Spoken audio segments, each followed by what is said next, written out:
নবীর ওসিলা ধরে দোয়া চাওয়া কি এরা কি বলছে? ওসিলা দিয়ে দোয়া চাওয়া যাবে না। আচ্ছা বলুন, হযরতে ওমর ফারুক আজম ইনি নবী সাহাবী ছিলেন তো? কি সাহাবী ছিলেন তো? দ্বিতীয় খলিফা ছিলেন। বুখারী শরীফ জিলদে আউয়াল সফা নাম্বার 1010। কত বললাম? 1010। আচ্ছা, নবীর চাচা হযরতে সাইয়্যিদনা ইবনে আব্বাস, উনি তো নবী নয়। উনি কি নবী? নবী কে? চাচা। মোল্লা তুমি বলো ওসিলা সম্পর্কে নাই, কত দলিল দেবা? বাপের বেটা যদি আসে তো কোমরে মাথায় দড়ি বেঁধে 100 গামছা বেঁধে তোমাকে দলিল ভরপুর দিয়ে দিচ্ছি। নবী ওসিলা দিয়েছেন কিনা আমি কথা দলিল দেব।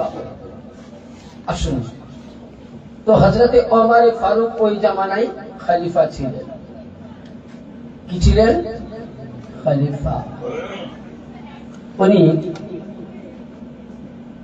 মদিনাতুল মুনাওয়ারায় কাহাত পড়েছিল, মানে পানির আসমান থেকে ছিল না, এলাকা শুকিয়ে গেছে। তো আমরা যেমন পানি না হলে নামাজে ইস্তেখারা করি, ইমাম সাহেবকে দিয়ে, আরো কারো মান্যগণ্য ঝাড়খণ্ড থেকে, আরো বিহার থেকে কত মৌলানা মুক্তি নিয়ে এসে দোয়া করা হয়। তো ওই সময় ওমর ফারুকের কাছে কিছু ব্যক্তি আসলেন, বলে আমির আল মুমিনিন ওমর ফারুক রাদিয়াল্লাহু তাআলা আনহু, আমরা খুব বিপদে আছি, আমাদের জমিনের মধ্যে যে আনাজগুলো হয় সেগুলো হচ্ছে না পানির কারণে। তখন তো এত মানে এলাকায় এলাকায় দ্বীপ বা পানি ছিটতে, তো আপনাদের করে জমি নাই, বুঝতে পারবেন না। আমাদের করে জমি আছে, আমরা জানি, নদী আছে, নালা আছে, তারপরে দ্বীপ আছে, মেশিন, জলতলা মেশিন আলাদা আছে। তো ওই সময় এত ছিল না। তো হুজুর, আপনি নবীর খলিফা, দ্বিতীয় সাহাবী, যদি আপনি দোয়া করে দেন তো আমাদের বিশ্বাস আল্লাহর রহমতে নবী পাকের ওসিলায় মদিনাতে পানি কি হবে। তো হযরত ওমর ফারুক ওই মজলিসের মধ্যে উনি দোয়া করেছিলেন। কার নাম দিয়ে? নবীর নামে নয়। উনি দোয়া করছেন, আল্লাহ আমরা গুনাহগার, শিয়াকার, খতাকার, বদকার, আল্লাহ আল্লাহ তুমি আমাদের দোয়াখানা কবুল করে নাও। মদিনাবাসী পানির জন্য হাহাকার হয়ে আছে, মদিনাতে আনাজ হচ্ছে না, ছোট্ট ছোট্ট মাসুম বাচ্চারা মায়ের দুধের স্তন থেকে ভুকা আছে, ছোট্ট ছোট্ট বাচ্চারা পানির ব্যাপারে তারা পিপাসিত আছে। হে আল্লাহ, হযরতে সাইয়্যিদিনা নবীর চাচা ইবনে আব্বাসের ওসিলায়, আল্লাহ তোমাকে আব্বাসের ওসিলা দিয়ে বলি, আল্লাহ তুমি দোয়া করো। তাহলে বলুন, যেমন হযরতে সাইয়্যিদিনা ইবনে আব্বাসের ওসিলা দিয়ে ওমর দোয়া চাইলেন, সঙ্গে সঙ্গে আল্লাহ আসমান থেকে পানি বর্ষিয়ে দিলেন। তাহলে নবীর চাচা সাইয়্যিদিনা ইবনে আব্বাসের ওসিলা দিয়ে যদি ওমর ফারুক দোয়া করা দলিল দিতে পারে, তাহলে আপনি আমি উম্মতে মুহাম্মাদি, আলী মাননে ওয়ালা, হুসাইন মাননে ওয়ালা, পঞ্জাতুল মাননে ওয়ালা, গৌস মাননে ওয়ালা, খাজা মাননে ওয়ালা, আলী রাসূল মাননে ওয়ালা, আপনি আমি যদি গুম্বাদের খাজরা থেকে নিয়ে নবীর ঘরানাকে নিয়ে দোয়া করি, কসম খোদার খেয়ে বলি, এ দোয়া আল্লাহর দরবারে কবুল হতেই হবে। তাহলে কি বুঝা গেল? তাহলে ইবনে আব্বাসের ওসিলা উম্মত চেয়েছিলেন। তাহলে ওসিলা ধরা জায়েজ না নাজায়েজ? হ্যাঁ, জায়েজ আছে। কেউ যদি বলে ওসিলা ধরা জায়েজ নাই, তাহলে ও জানবেন কি হলো কাটুল্লাহ। তাহলে কি এই একটা ওসিলা। এবার আসুন, আমরা করি কি, ওলিয়ে কামিলের দরবারে একবার দরুদে পাক করুন, আল্লাহুম্মা সাল্লি আলা সাইয়্যিদিনা মাওলানা মুহাম্মদ ওয়া আলা আলিহি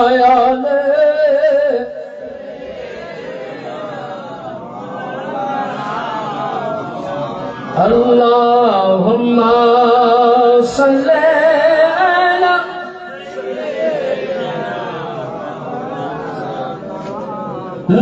নূরে মুজাসসাম রাসূলে আরবী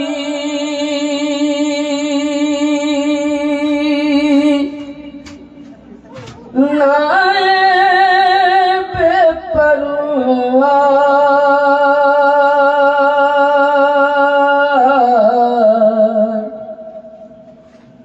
জিবরাইল চুমে নবীর দার জোরে বলেন সুবহানাল্লাহ জোরে বলেন সুবহানাল্লাহ নূরে মুজাসসাম রাসূলে আরবী নায়েবে পরওয়ার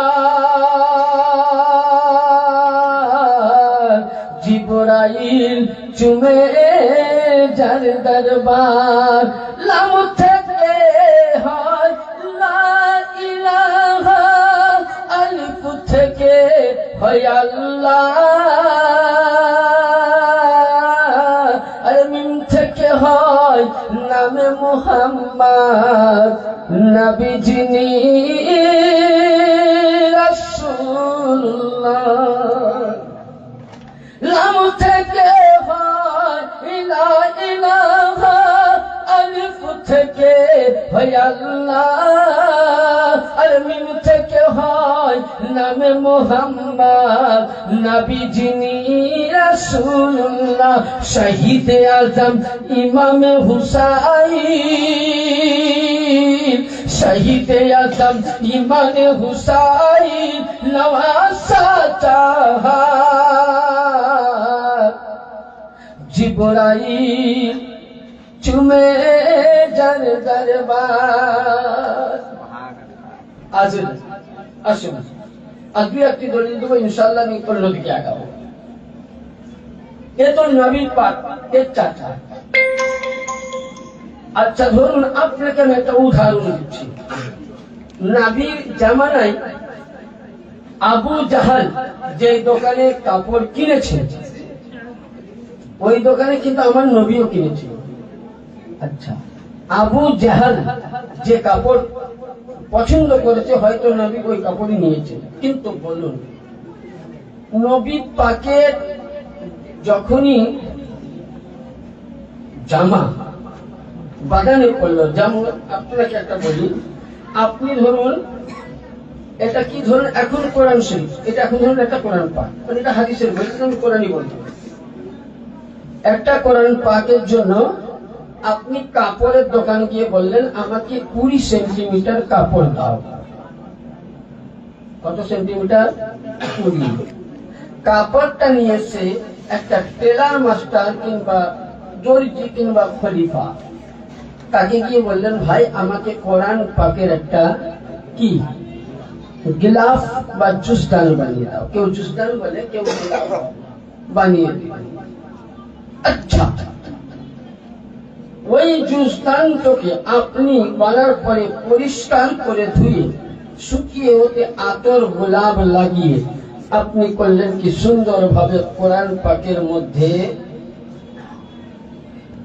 কি করলেন বেঁধে দিলেন আচ্ছা বলুন তাহলে কোরআনের মধ্যে যেমনই স্পর্শ হলো কাপড় তো পাক হলো না না পাক হলো দোকানে যখন ছিল আপনি কাপড়টা চুমতেন হ্যাঁ চুমতেন বুসা দিতেন কপালে ঠেকাতেন তাহলে পাক জিনিসে যখনই পাক হয়ে যায় সে জিনিসটা পাক হয়ে যায় যেমন আপনি মসজিদ বানাবেন আপনি 6 গাড়ি ইট নিয়ে আসলেন রড নিয়ে আসলেন বালু আনলেন সিমেন্ট আনলেন আপনার বালু গাড়িতে কত কুত্তাতে পেশাব করেছে ইটে কত বাচ্চা ছেলে খেলাফেলা করেছে যখনই ওইটা আপনি মসজিদের জন্য নির্মাণ করলেন বা ঘর তৈরি করলেন ঘরের জন্য আপনার শর্ত থাকে না যখন আপনি মসজিদের জন্য নির্মাণ করলেন ওই বালু দিয়ে ওই সিমেন্ট দিয়ে ওই রড দিয়ে আপনি মসজিদ তৈরি করলেন বান্দাকে আল্লাহ বলে বান্দারে যখন তো মসজিদ করেছি এই ইট অন্য জায়গায় ছিল তখন হয়তো পাক ছিল না এই সিমেন্ট অন্য জায়গায় ছিল, তখন হয়তো পাক ছিল না। রড অন্য জায়গায় ছিল, তখন হয়তো পাক ছিল না। বালু অন্য জায়গায় ছিল, তখন হয়তো পাক ছিল না। আমার নামের ঘর বাইতুল্লাহ মসজিদ তৈরি করে দিলি, তখন তোর জন্য ওয়াজিব হয়ে গেল যে নাপাকি অবস্থায় এই ঘরে তোর জন্য ঢোকা হারাম রয়েছে। যখন বাড়ি ছিল, সম্মান ছিল না, মসজিদ নামে যখন তৈরি করলেন, পাক হয়ে গেল, একটি চুস্তান বানালেন, যখনই কোরআনে দিলেন তখন ওই কাপড়টি পাক হয়ে গেল। ওই একটি বাড়িতে আপনি টেলার দিয়ে গেলাপ চাদর করলেন, তখনও পাক ছিল না। মাজারে যেমন ওলির মাজারে যাবেন, তখন পাক হয়ে গেল। তো ওই রূপ নবী মুহাম্মদ রাসূলুল্লাহ দেহ মুবারকে যে জামা মুবারকি চেপেছে সেটা পাক ও আলা হয়ে গেল। কেমন আলা হয়ে গেছে আসলে হাদিস শুনাই। মুসলিম শরীফ জিলদের 190 পৃষ্ঠা, মুসনাদে আহমদ দ্বিতীয় খণ্ড 347 পৃষ্ঠা, হযরতে আসমা বিনতে আবু বকরের মেয়ে আম্মা জান আয়েশা সিদ্দিকা রাদিয়াল্লাহু তাআলা আনহা ছোট বোন, তিনি বলছেন قالت كان رسول الله صلى الله عليه وسلم يلبسون فنحن نغسلها للأمنا يعني হযরতে আসমা বিনতে আবু বকর উনি বলছেন যে যখন দেখবেন আমাদের গ্রামে, আপনার গ্রামে যখন খুব ছেলে কান্না করে, তখন আমরা কি করি? ইমাম সাহেবের কাছে যাই না? হ্যাঁ, হুজুর বাচ্চাটা কান্না করছে, একটু ছেড়ে দেন। কেউ বলে দম করে দেন, কেউ বলে তাবিজ দেন, বিভিন্ন মতে বিভিন্ন জায়গায় দিয়ে দিলেন। তো আসমা বিনতে আবু বকর বলছেন যে আমার কাছে রাসূলের পাকের একটা জুব্বা মুবারক ছিল। কি ছিল?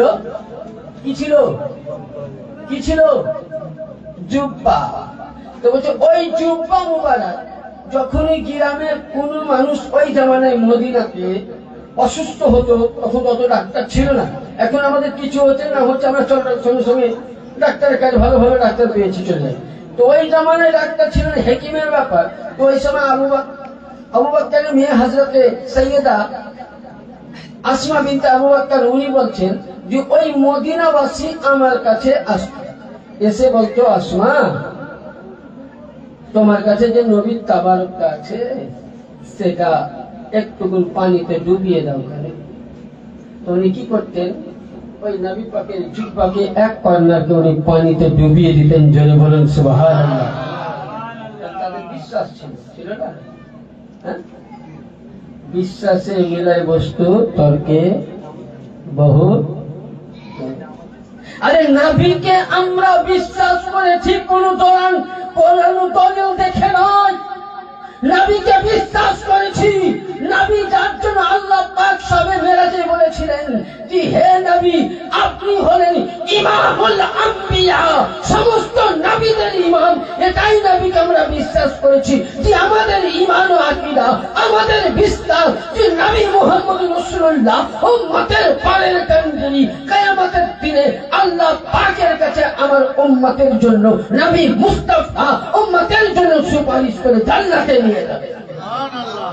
আমাদের বিশ্বাস। যেমন একটা মেয়ে একটা ছেলেকে ভালোবাসে, তার পরিচয় দেখে না, দেখে যাতে শেখ না পাখান, মল্লিক না ঘল্লিক, দেখে না। প্রেমে যে মজিরে কি বা হানি কি বা ডুম। একটা ইয়াং ছেলে যখন একটা মেয়েকে পছন্দ করে তখন কিছু বুঝে, কিছু বুঝে না। কি বুঝে? আর ভালোবাসা। হ্যাঁ, তাই তো পরে যে হবে হোক না, কিন্তু ভালোবাসাটা। তো ওই রূপ আমরা রাসূলকে বিশ্বাস করেছি। আমাদের ঈমান ও আকীদা যে হায়াতুন নবী, জিন্দা নবী, আখিরি নবী। তো ওই মেয়েটা বিশ্বাস ছিল যে আমার রাসূলের ব্যবহার করা জিনিসে কাজ হবে। উনি যেমনই আসলেন ডুবাইয়া দিলেন। আসমা বিনতে আবু বকর বলছেন যে মদিনাবাসী আমার কাছে আসতো, যে কোনো অসুখ হতো ওই জুব্বা মুবারক আমি যখন ডুবিয়ে দিতাম, আর ওই পানি যখন তার মরিজকে বা অসুস্থ মানুষকে খাওয়াতো, সঙ্গে সঙ্গে অসুখ ভালো হয়ে যেত। জামা মুবারকের যদি আলাম হয়, ক্ষমতা হয়, কি তাই তো? যখন ওই কাপড়টা দোকানে ছিল তখন দুবেলে কাজ হতো হতবাগজিরা, কিন্তু নবীর গায়ে যেমনই পড়লো সেটা কি হয়ে গেল? যেমন কোরআনের মধ্যে জুসদান পড়লো, তাহলে কোরআনকে যতটা ভালোবাসেন ততটা আপনাকে জুসদানকেও শ্রদ্ধা করতে হবে। তো ওই নবীকে যত আপনি ভালোবাসবেন, নবীর সমস্ত জিনিসকে আপনাকে কি ভালোবাসতে হবে। তো ওই সময় ওদের ঈমান ছিল যে আমাদের বিশ্বাস, তাহলে নবী পাকের জামা মুবারকের যদি পাওয়ার ক্ষমতা, তাহলে নবীর ক্ষমতা আল্লাহ কতটা দিয়েছিলেন। এবার আসুন, আমরা প্রত্যেকে আল্লাহর ওলির মাজারে যাই, যাই না? আমরা কেউ কদম বসি করি, কেউ চুমা দেই। এরা বলছে চুমো দেওয়া কদম বসি করা শিরক, বেদাত। মানে কিছু নাই, সবই বেদাত। কিন্তু আজও ও মোল্লা বেদাত কয় প্রকার নিজেই জানে না। নিয়ে আসেন, বেদাত 3 প্রকার: বেদাতে হাসনা, বেদাতে সায়া, বেদাতে মুবাহ। কখনো শোনা ও নিজেই জানে না যে বেদাত কয় প্রকার, বেদাতের ভাগ কি, বেদাত কাকে বলে।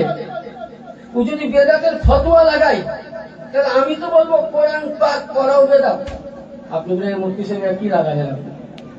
হ্যাঁ, তাই তো? কি আচ্ছা, নবীর উপরে যখন কোরআন অবতীর্ণ হয়েছিল, কোরআনের মধ্যে তখন যাবার যে ছিল ছিল কি সালাউদ্দিন ভাই সাহেব ছিল? হ্যাঁ, ছিল না। নবীর পরে আবু বকর বসলো, উনি কি জাবারজান লাগিয়েছিলেন? না। ওমর না। ওসমানে গনি রাদিয়াল্লাহু তাআলা তিনি কি করেছিলেন? কেবল কোরআনকে একত্র করেছিলেন, পারাও নয়। মাওলা আলীও করেনি, কিছু ইমামে হাসানও করেনি। হ্যাঁ, তাহলে যখন নবী করেননি, তাহলে তুমি যে যাবার জেরওয়ালা কোরআন পড়ছো, বলছো নবীর জামানায় ছিল না, করেন নবী করেন, আমিও করবো না। তো ঠিক আছে, আলহামদুলিল্লাহ, আমি মেনে নিলাম যে নবীর জামানায় কিয়াম হয়নি, করেনি, মেনে নিলাম। নবীর জামানায় সালাম হয়নি, 40 হয়নি, তাহাজ্জুদ হয়নি, বছর হয়নি, বাৎসরিক হয়নি, মেনে নিলাম। কিন্তু একটা দলিল আমাকে দেখাও, সিয়াসিটা তো সিয়াসিটা জাল হাদিস দেখাও যে নবী থেকে নিয়ে হযরত মাওলা ইমামে হাসান পর্যন্ত কেউ কি কোরআনে যাবার যে রুকু, মঞ্জিল, পেশ, তাসবিহ, তাশকিল, পারা নম্বর, এগুলো কি তিনারা লাগিয়েছিলেন?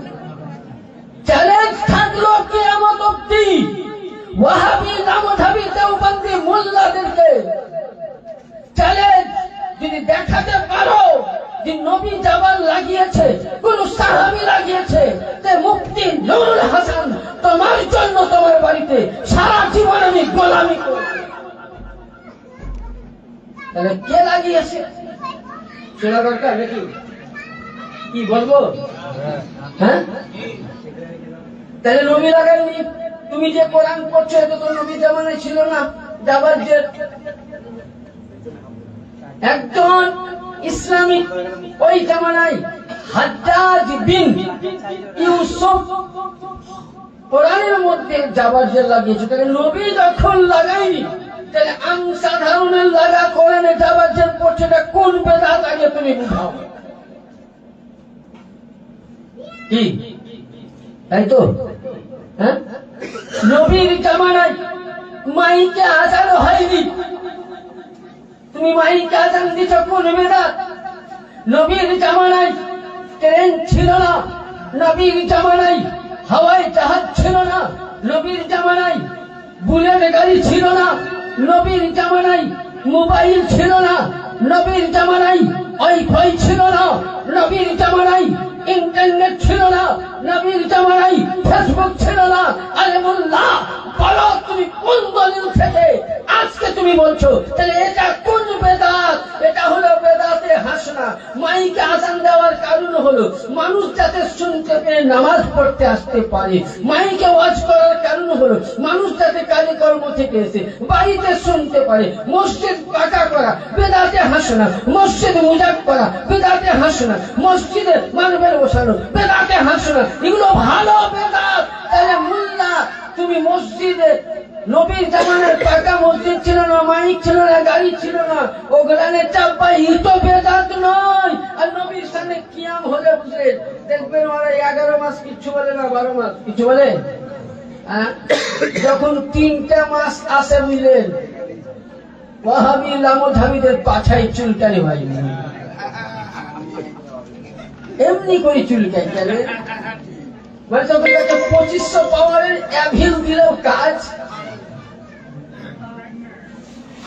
ওরা বলছে সিরাতুল নবী। আচ্ছা বেলাদা থাকে না সিরাত আগে? জন্ম আগে না চেহারা আগে? কোনটা? হ্যাঁ, আমি জন্ম আগে চেহারা সিরাত হবে? সিরাতুল নবী মানে তাহলে বড় বড় ভুল।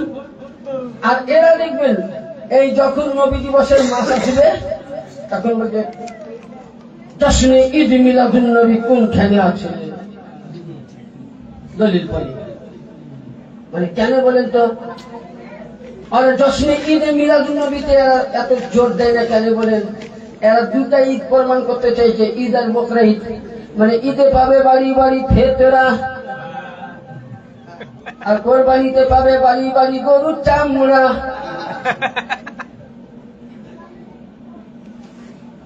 আর এরা কি এখন ওই ঈদে মিলাদুন নবী হবে? তো পয়সা পাবে না, পাবে? হ্যাঁ, মানুষ বুঝলেন বিনা স্বার্থে কেউ কাজ করে না বাবা, তাই তো? তো তাহলে কি বুঝা গেল? এরা বলছে জশ্নে ঈদ মিলাদুন নবী যখনই আসে বলে চুলকানি শুরু হয়। তুমি যে মুফতি সাহেব, মৌলানা সাহেব, ইমাম সাহেব, হাফিজ সাহেব কোন হাদিসে আছে? 1 নম্বর গৌস পাকের চাঁদের 11 শরীফের ফাতিহা হয় তখন চুলকানি হয়। 2 নম্বর সুন্নি মাযহাব ইমামে হুসাইন পাকের নামে শহীদ দিবস মানে তুমি কোন কিতাবে আছে তখন বলে পাঠা চুলকানি। মানে এদের চুলকানি শুরু হয়ে যায়, 11 মাস 12 মাস কিচ্ছু বলে না। তাহলে আসুন, যেহেতু বেলাদাতে মুস্তাফা সম্বন্ধে আমি মাদ্রাসায় আপনারা সুন্দরভাবে আমি বলেছিলাম, সুন্দরভাবেই বলেছিলাম, আমি ওদিকে যাব না। তা বলতে চাইছিলাম যে কোনো জিনিস আল্লাহ বলির স্পর্শ, নবীর স্পর্শ হলে পাক ও পবিত্র হয়ে যায়। তাকে বেদাত ফতোয়া দেওয়া যাবে না, সব জিনিসে বেদাত পালা যাবে না। যদি বেদাত হয় তাহলে দুনিয়াবি চলাফেরা বেদাত হয়ে যাবে। এটা নবী বেদাতে হাসনা করেছেন, ভালো। এবার আসুন ইমামে আহমদ বিন হাম্বল রাদিয়াল্লাহু তাআলা, তিনাকে কেউ যেন জিজ্ঞাসা করলেন যে হুজুর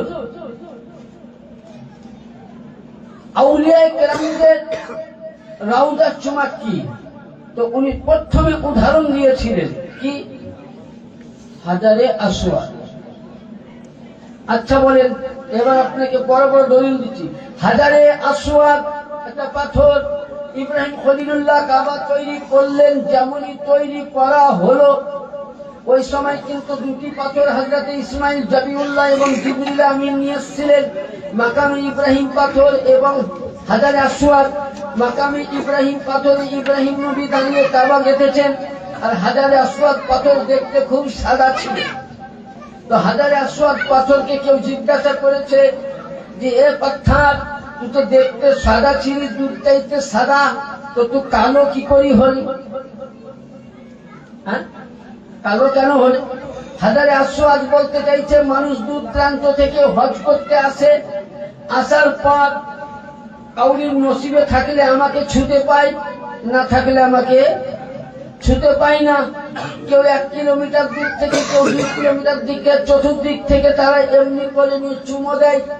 বলছে যখনই ওই বান্দা চুমো দেয়, আল্লাহর বান্দা কাবা তাওয়াফ করার পর হাজারে আসওয়াদ বলছে আমাকে যেমনই চুমো দেয়, যেখান থেকে চুমুক না কেন আমার সামনাসামনি থাকলে ওখান থেকে তার চম্বুকের মতন আমি সমস্ত গুনাহকে টেনে নিয়ে আমি নিজেকে কালা হয়ে গেছি।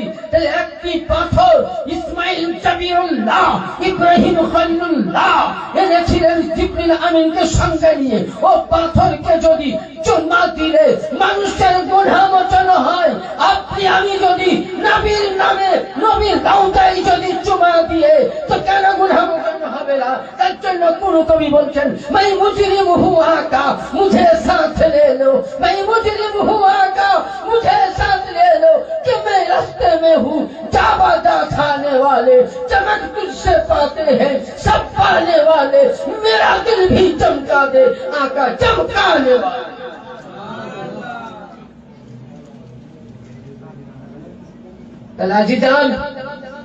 তাহলে একটা পাথর যদি বেজান মানুষের গুনাহকে টানতে পারে, তো বলুন আপনার আমার ঈমান, আপনার আমার বিশ্বাস। তাহলে নবী মুস্তাফা রওজায় যদি চুমা দেন, তো নবীর মোহাব্বত করেন, নবীর নামে চুমা দেয়, তো কোন উম্মতে মুহাম্মাদি রসুল মাননেওয়ালা, আলী মাননেওয়ালা, আহলে মাইননেওয়ালা, আহলে বাইত মাননেওয়ালা এরা কখনো জাহান্নামে যেতে জাহান্নাম কাদের জন্য?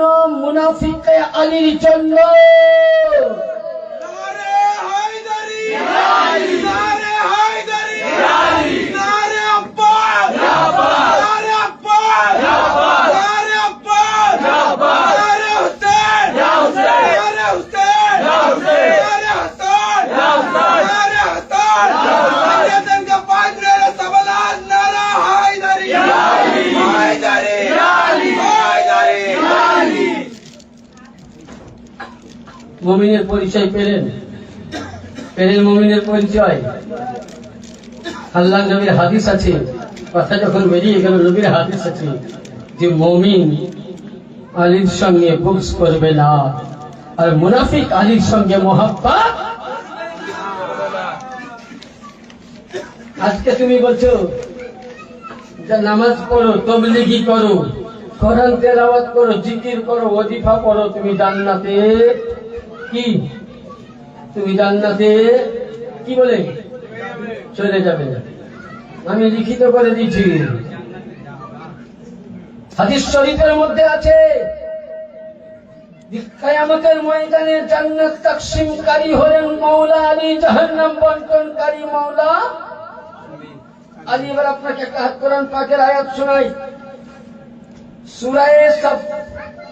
সূরা সাফফাত পারা নম্বর 23 এবং 24 আয়াতের মধ্যে ওয়াকিফুহুম ইন্নাহুম মাসউলুন। এটার মানে হচ্ছে তাকে কিয়ামতের ময়দানে জিজ্ঞাসাবাদ করা হবে। যেমন ধরুন আমাকে রাস্তায় কেউ জিজ্ঞাসা করলো, মুফতি সাহেব আপনার বাড়ি কোথায়? এখানে অনেকজন জিজ্ঞাসা করলেন কোথা থেকে এসছেন, কোথায় পড়েছেন। তো দেখা গেল 73টা ফিরকা, কত ফিরকা? 73 ফিরকার কাছে এমন এমন নামাজ আছে, বুঝলেন যে এত নেকি আছে যে জান্নাতে যাওয়ার রাস্তা, এত হজের নেকি আছে জান্নাতে যাওয়ার রাস্তা।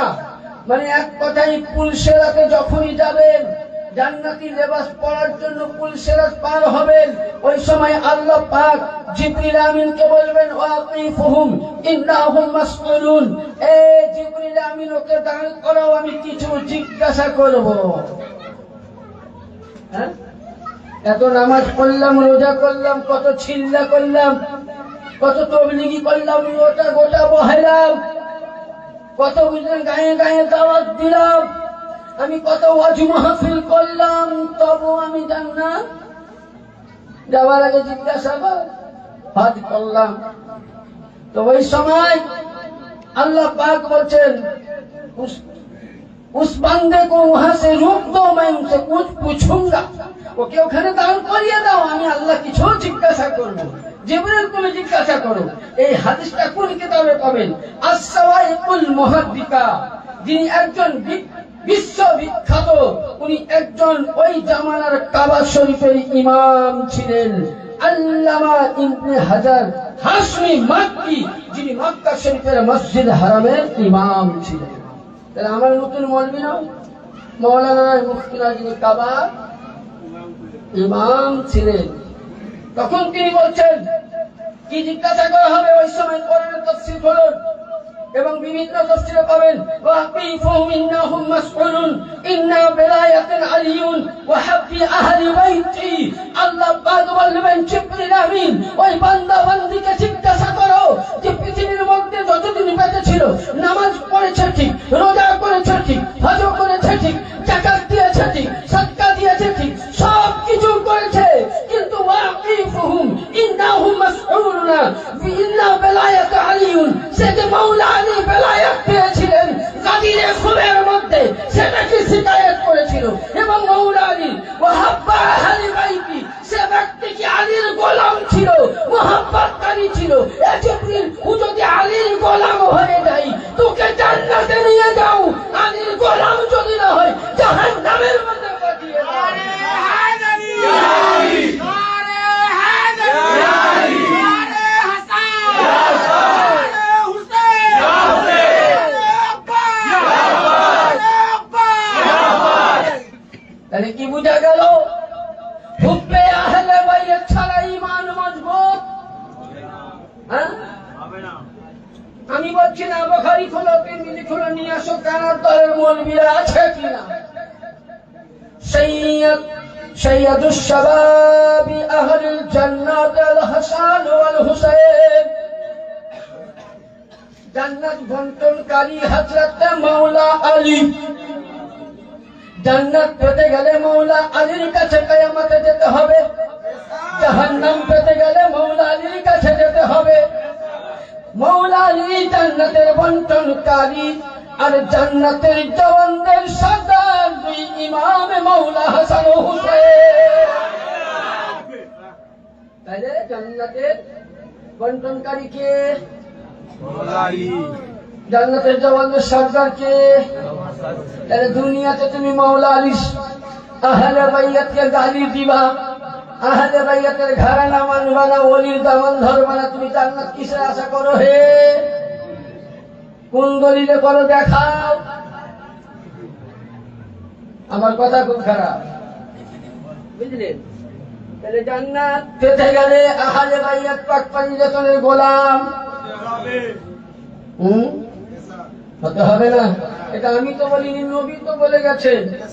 মিশকাত শরীফ হলো আরাফাতের ময়দানে নবী বলছেন, ইন্নী তারাকতু ফিস সাকালাইন কিতাবাল্লাহ ওয়া ইতরাতি আহলি বাইতি। নবী তো সমস্ত 1.25 লক্ষ সাহাবীর মধ্যে এবং আরাফাতের ময়দানের মধ্যেও তো নবী বলে গেছেন, হে উম্মতে মুহাম্মাদি, তোমাদের জন্য দুটি পথ রাখলাম, একটা হলো আমার আল্লাহর কোরআন, যদি কোরআনকে ধরে থাকো পথভ্রষ্ট হুদাল মুত্তাকিন, তোমাকে হেদায়েত দিবে। আর কোরআনের পরে আপনি যখন কোরআন ধরবেন তো কোরআনে আপনাকে বলবে, قل لا أسألكم عليه أجرا إلا المودة في القربى। আল্লাহ পাক বলেন, নবী আপনি বলে দিন আপনার উম্মতকে আমি জান্নাত দিয়ে, আপনার উম্মতকে দৌলত দিয়েছি, টাকা দিয়েছি, পয়সা দিয়েছি, সন্তান দিয়েছি, বিবি দিয়েছি, অট্টালিকা দিয়েছি। আল্লাহ বলেন, নবী গো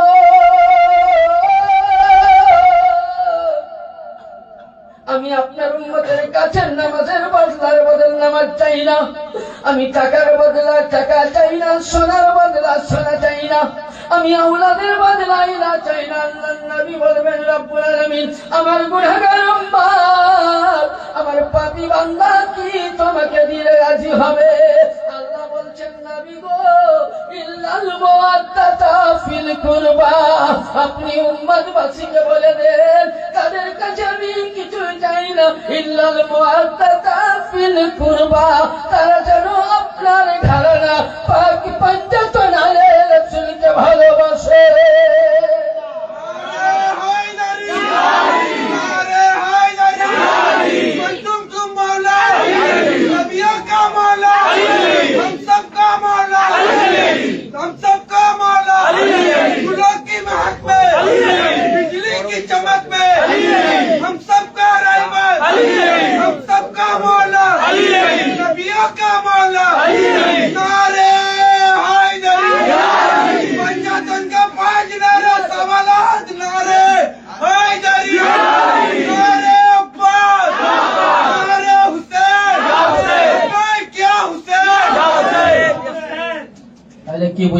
আজিজান, আল্লাহ বলছেন আমি যা কিছু দিয়েছি কিছুই চাই না, শরীফ আমার আহলে বাইতে। এটা কোরআন বলছে তো, আমি বলেছি। অনেক মোল্লারা বলছে কোরআন পাকে আহলে বাইতের স্থান নাই। হ্যাঁ, আরে মাওলা আলীর স্থানে কোরআন শরীফে একটা দুইটা তিনটা চারটা করতে করতে আপনি 300 থেকে 350 আয়াতে মুকাদ্দাস পাবেন। হ্যাঁ, সেগুলো তর্জমাতে বুঝে নিতে হবে। এবার আসুন, তাহলে কি বুঝতে পারলাম আমরা এখানে? কি যে আল্লাহ বলছেন আমি যা কিছু দিয়েছি বদলা কিছুই চাচ্ছি না, কেবল আমার আহলে বাইতের মোহাব্বত করলে সব বদলা চুকে যাবে, তাই তো? হ্যাঁ, কি কেউ যখন মারা যায় তখন আমরা কবরস্থানে কি বলি? আসসালামু আলাইকুম। আমার আব্বা মারা গেছেন, উনি দুনিয়াতে বাস করেছেন, যে যা পাবেন একটু বলবেন, পরিশোধ করবো, বলি কিনা? বলি তো বাচ্চিরা, দেয়াল না দেয় পরের কথা, বুঝলেন? বলি তো, লোক দেখানো বল